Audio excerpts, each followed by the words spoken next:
Hearts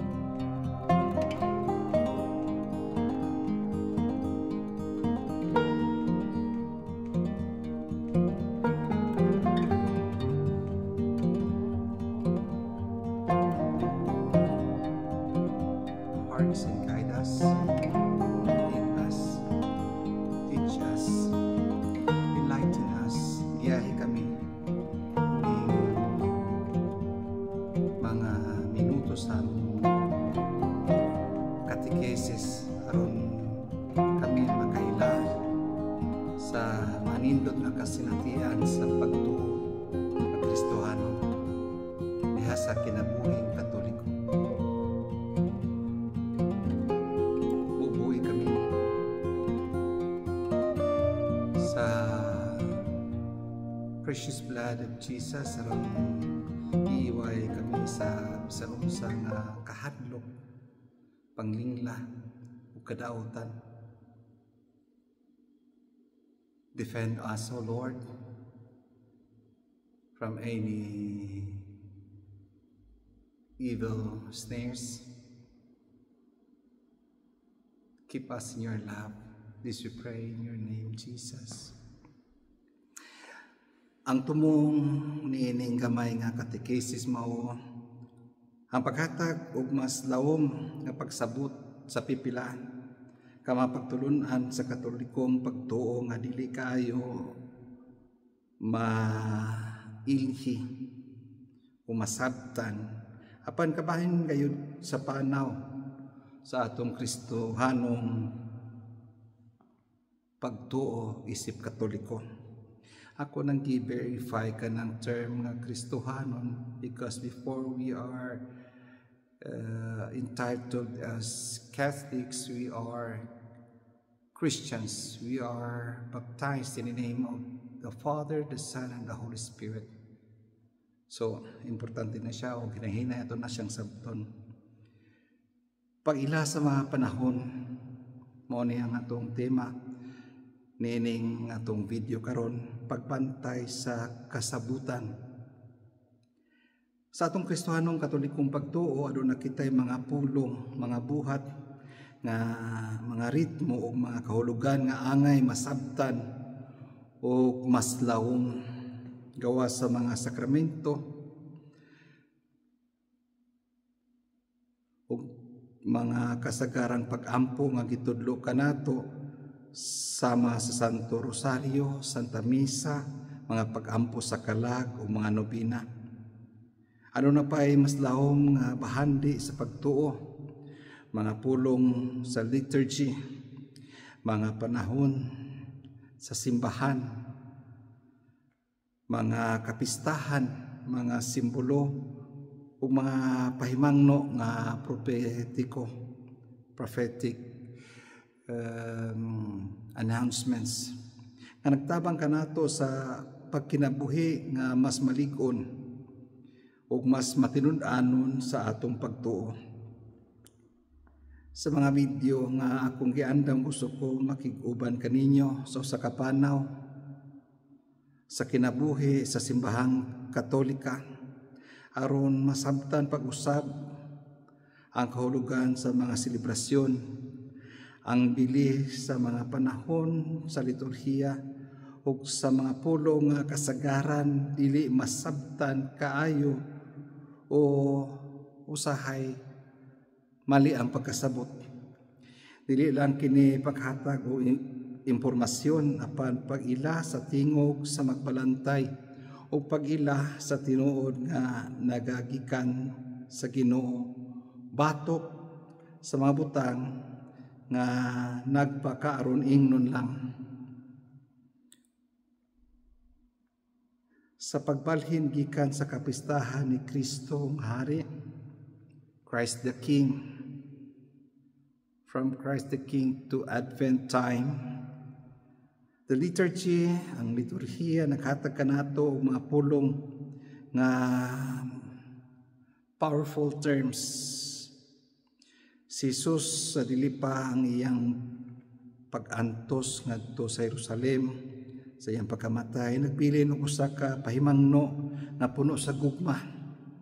sama sa usa ka ginikanan nga nagbantay sa iyang mga anak. Dili kini hulga apan pagatiman, usa ka gugma nga puno sa pag-amping, nagpasidaan ug nagpanalipod. Pagbantay nga dili kamo mailad. Daghan ang manhi sa akong ngalan, makaingon ako kini, ug duol na ang panahon, ayaw kamo pagsunod kanila. Ug kung makadungog kamo og mga gubat ug kagubot, ayaw kamo kahadlok. Kinahanglan kini mahitabo una, apan dili pa kini ang katapusan. This was the gospel that we heard last Sunday, the last Sunday before Christ the King, because the next Sunday that we will be celebrating will be Christ the King Sunday.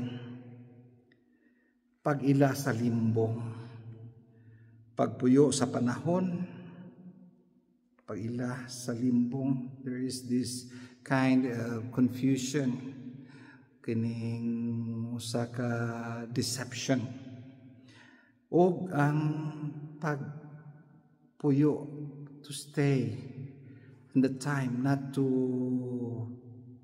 flee away from the moment and place, kanang tungod sa kahadlok mo layas, mo panaw, mo tago. Pagbantay sa kamatuoran, isip Kristohanon, isip Katoliko, aduna kitay responsibilidad sa pagbantay sa kamatuoran. Gugma nga nagpasidaan aron magbantay. Si Jesus dili nagpasangil o kahadlok. Muna siya ang atong first secret nga atong masabtan. Apan nagtudlo sa pagbantay, ang iyang mga pulong dili makapahadlok. Apan klaro ug tin-aw, nag-awhag siya nga dili kita mailad sa mga nanggamit ug manggamit sa atong tinguha sa kaluwasan ug sa atong panginahanglan ug kasiguruhan. Because we have our desire to be saved, endeavors in order to be protected, but there are those maningkamot sila nga pinaagi ang atong mga insecurities, kita nila mailad. Ang bakak nga Mesiyas, kining Prince of Deception, mao nag-angkon sa ngalan. Ang pag-ingon ako kini usa ka pagpangilog sa identity ni Christ, usa ka saad nga kaluwasan nga walay krus, a kind of redemption without cross, ug himaya nga walay kamatuoran, the glory without truth. Si Jesus nagtudlo kanato sa pag-ila sa kalainan sa butang nga nagdanag, sa butang nga tinuod nga nagahatag og kahayag. Ang panahon dili angay daganan, kay angay siya nga puy-an. The time is not the moment to escape on, but it's the best time in order we can find that courage to face the reality, to stay on, to face the truth, to have that power from the Lord, from our faith in Jesus. Ang duol na ang panahon, mahimong gamiton aron makontrol. Ano siya nga, sayon bata daog-daogon, psychological attack na makapahadlok o makapahimulos. Apan si Jesus nag-awhag nga mabuhi kita uban sa pagsalig. Kay ang Dios anaa bisan sa kasakit, sa kasaysayan. Kanamong sila kala managot ta, ala maghimo tag bunker, ala magkuan ta maghimo ato ta sa bukid magpuyo. Mga tinunto na siya, bantayan nato na siya, kay kung naa sa tuwa ang pagtuo, kamauta mo bana-bana. Gamito nato ang common sense, obviously. Kung tanaw nato nga diha bahaan pwede ta mulikay.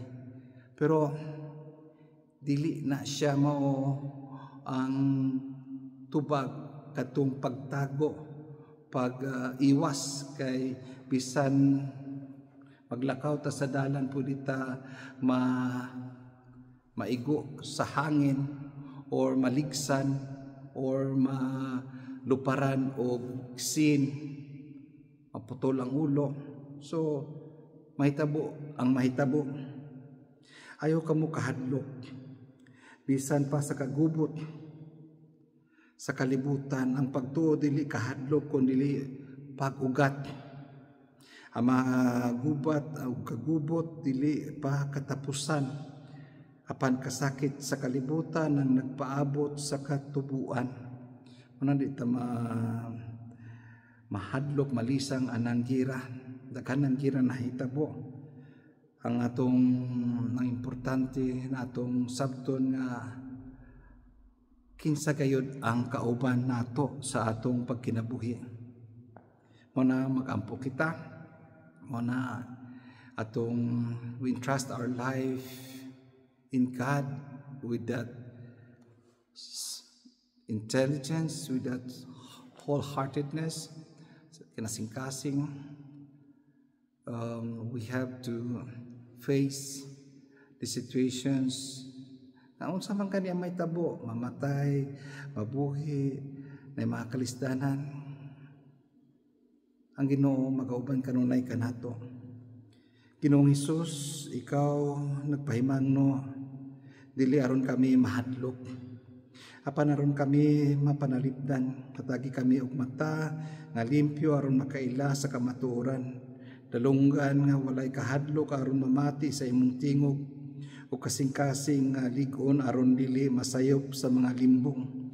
Himoa nga imong gugma magpabantay kanamo, dili magkabalaka, magpalig-on dili magpakabaga, magpabilin na matinud-anon dili mapintas. Tuloy kami sa pagpuyo sa panahon nga may grasya, sa pag-ila sa mga bakak nga bisiyas o sa pagpabilin nga lig-on sa imong kasabutan bisan pa kung ang tanan murag naguba. Lord Jesus, be always with us. I entrust to you. Kinsa man gani kini siya naminaw karon, tagay siya sa kaisog sa kalinaw aron siya makasinati sa imong balang espiritu, aron sinati niya ang imong presensya nga nagahatag o kahayag labi na diha sa mga panahon sa kangit-ngit o mga kabalaka. Lord Jesus, you know our weaknesses, the pressures that we're facing through, sometimes financial, sometimes social, sometimes political. Lead us, Lord, defend us, guide us, save us. Bless, O Lord, kinsa man itong mga masakiton nga nakinahanglan sa imong konsolasyon right now. Comfort them, Lord, with your Holy Spirit. Give them strength, peace, joy, and love. This we ask in your name, Jesus. The Lord be with you. May the Almighty God bless you, Father, Son, and the Holy Spirit. Amen. Ako din pangalan si Father Joel Tamyok. Filipino ko. I was born in Butuan City. Pero since 1996 sa akong theological studies, nag-start na ko diri sa Rome. Then ang akong diocese karon is Sora, Casino Aquino Pontecorvo. Sora is an old Roman municipality, and it's around 1 hour and a half, almost 2 hours from Rome. Diri na po ko na-ordain as pare, pero I'm more involved sa tribunal, ecclesiastical tribunal, dili ko theologian, simple lang ko nga pare. Pero na akong kuan, main job na ko as chancery sa akong diocese. Daghang salamat sa inyong pagpaminaw. First time na ko ning nag-try og video sa Bisaya. I hope na makatabang ni sa inyong pamalandong o pag-ila sa atong katoliko nga simbahan. Nanindot kayo. Ato lang siya nga ila-ilahon. Ato siya nga hinay-hinay nga pamalandungan para di ta mahimong tuo-tuo kundi mo tuo ta sa kitudlo sa ato sa simbahan. God bless you.